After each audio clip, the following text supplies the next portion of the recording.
Have you ever heard the tragedy of Timothy the game making? I thought not. It's not a story YouTube algorithm would suggest you. So, the game I'm making is Primal Fray, turn-based strategy game. Recently I have just done movement. Right now during testing phase of the game you move every character one by one. They have technically set different teams and spawn on the other side of the map, but nothing more is done with it yet, so for the sake of testing, I move all of them as they were my own. But here comes the issue. My only primals for now are identical. So they get confusing while you play with them more than a while. I thought I should highlight the one that is moving somehow. I thought about using an outline for that. I said to myself, well Timothy, how hard could it be? It takes a few or so seconds to do in any program. Oh, sweet summer child. But really, I thought adding such a simple effect would be easy. Right now you can see how to do it in Sprite and Affinity programs I use for my graphic design. I haven't finished speaking well and it is already done. It's a very simple effect. So I assumed it may be done quite easily in Unity somehow. I imagined there would be a package you download with 2D effects or something, and you add it to your project and bam, it's done. Unfortunately that isn't the case at all. But Timothy, since it is that difficult, why won't you make it elsewhere, in Sprite or whatever? Well, I could technically do it, but just for this one guy I have 3 sprite sheets. I would have to double them to 6 sprite sheets just for an outline and switch them at runtime, during his animations. I also could never change the outline look in any way, because to do it I would have to re-render all sprite sheets, so that would be terribly unelegant. So I scoured the internet for answers. What I found out basically sums up to use a shader, and well, you have to know 2 things about them. 1, they are very powerful and difficult to use, and 2, I am afraid of them. Like, no, really. They are... it's a big task to learn them and they're quite difficult, so I was avoiding them however I could. But now I wanted to do an outline, so I proceeded anyway. What could go wrong, am I right? Anyway, I will try my best to describe to you what a shader really is. Despite its name, shaders aren't used for generating shadows. Surprise, surprise. Or rather, not only for that. These are programs changing output visuals of a given object or texture, usually in 3D, but as you can see in my case, it can be used in 2D as well. Shaders may do a lot, and I mean a lot. They may smooth the mesh surface, describe how light interacts with an object, or even change the mesh itself. That's how, for example, shader-generated grass works, or smoke, or special effects. It may transpose, rotate, or warp textures, adjust colors, and much, much more. Imagine describing some graphics changing equation to your computer. It is powerful, so it computes even most bizarre and difficult operations live. Shaders are both get out of jail free card of design and I will burn your computer down while you cry at 5 frames per second type of guys. Okay, so now when we have this hugely unprofessional description out of the way, let's focus on what a simple outline shader should even do.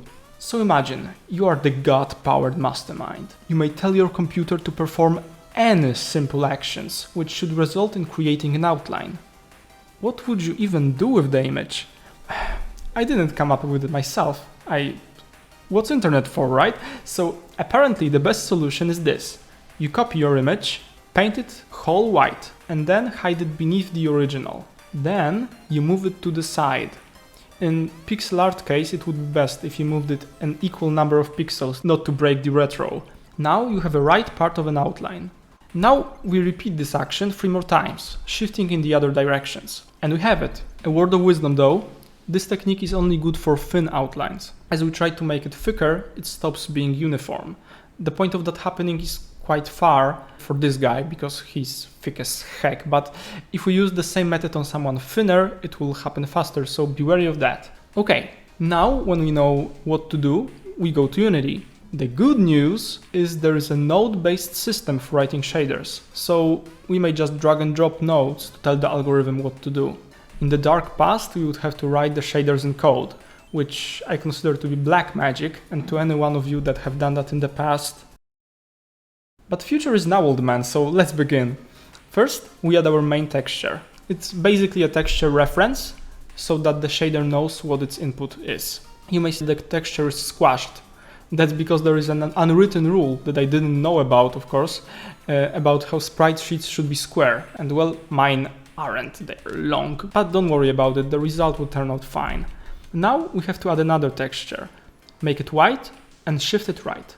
To make the right shift, we add a tiling and offset node to which we feed a vector 2. If you don't know, vector 2 is basically a 2D direction, so it has an x and y component. A vector 3 would be a 3-dimensional direction, so x, y, and z. You get the point. To make the sprite white, we will use clamp node and color node. Clamp will change our texture to black and white. Everything transparent will be black and everything else will be white. It's a clean way to make our whole sprite white. We may also add a color node to be able to easily change the color of an outline later, which I probably will never do, but we get it. Now we have two textures. To get the effect, we want to have to subtract one from the other. Since the white one is shifted, the only part of it which will get deleted in the subtraction is the part beneath the original image. Everything that sticks out will be left. You cannot see it here because of the squash, but the outline is present here. We have to add the outline back to the original image though, and we may see the results. Now we only have to duplicate it 4 times. I haven't recorded all that, but you get the point. What I may however do is show you the final shader. So that's the final shader I came up with. You may see it may look quite complicated, but really it isn't.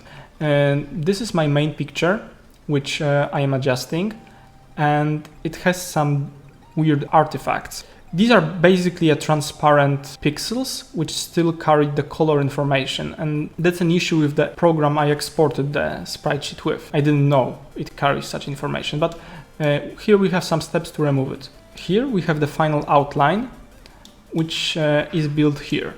Basically I have 4 of these.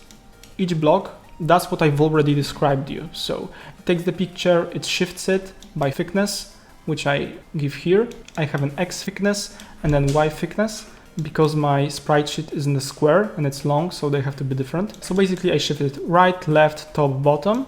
Then I added by 2, so I add those 2 and I add those 2, and here I add those 2 combined. So now I have a thick white boy all around. I clamp it just as I described to you, and I subtract it from the main texture, and now I have an outline. Here I add color, and here I add my cleared picture with my outline to create the final result. Some more steps just to feed it to the engine properly. This is the result. It's so simple and nothing much, but I had to learn shaders to do it. I am so What? Have you seen that? He disappeared. This one doesn't, but this one... Now he reappeared. What is going on here? My troubles weren't over. For some reason my sprites kept disappearing and appearing out of thin air, and I had no idea why. Such moments are constant in a developer's life, so I may give you a sneak peek of what solving such stupid things looks like. You stare at your screen in disbelief. Something must be wrong with the shader. Duh. So you go back to it and go through every node, but surprise surprise, you have learned them today, so you have no idea what could be wrong. You come back to the game to see the same results. You stare at them for a while, pausing the game in random moments to search the scene for answers. You try to Google your problem, but nothing pops up. Instead, for 20 minutes you read about other stupid problems people had with shaders, wondering if they could be tied to your problem. You come back to the game and stare at it once again. Now eureka! You get the conclusion that the sprites go missing when they rotate. Since you have 3 sets of animations, you flip them while going the other direction. While you do it, they are gone. You're happy now, because you are getting somewhere. So now you Google it. Searching the internet for a while, you get to the conclusion that of course your shader is one-sided and not two-sided. So now there are one-sided and two-sided shaders. Who could have known? It means that it only displays on one side of the plane. It is difficult to understand because it is strictly a 3D concept in a 2D game, but shader doesn't care. It treats your primal as a 2D, 3D guy, and when you flip him, it displays him on the other side of a 2D game no one will ever see. I know it's convoluted. But now, you know that somehow you have to make your shader two-sided. Will it require to rewrite it? You have no idea, but you search the internet again to get some answers. This time you find nothing. So angry, you come back to the shader looking for some answers by chance. And you are lucky.